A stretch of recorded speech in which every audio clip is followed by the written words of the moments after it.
قشنگترین گناه من مگه پناه تو نبودم؟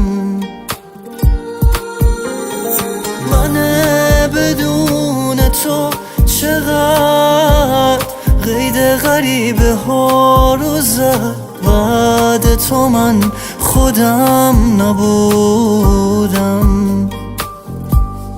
با اینکه عمری شونه هام غم تو رو کشیده بود، منو فروختی به کسی که ناز تو خریده بود.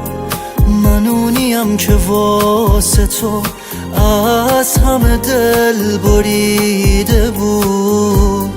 دنیا مگه تو قلب تو چه حسرتی و کشته بود که واسه دل شکستنم سنگ تموم گذاشته بود.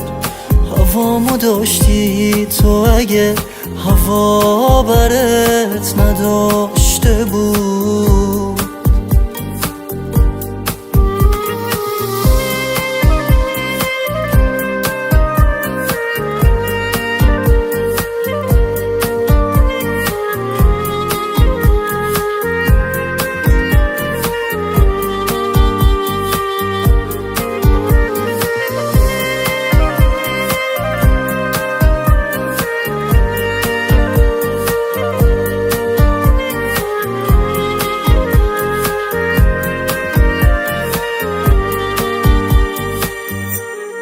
بعد تو عاشق نشدم، نشد بشم مثل خودم، مثل کسی که عاشقت شد.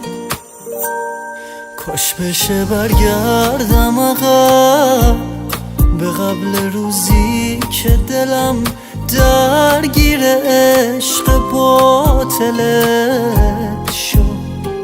حیف دلی که عاشقت شد.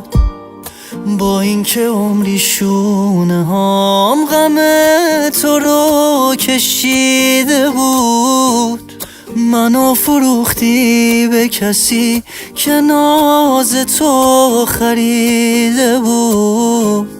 من اونیم که واسه تو از همه دل بریده بود.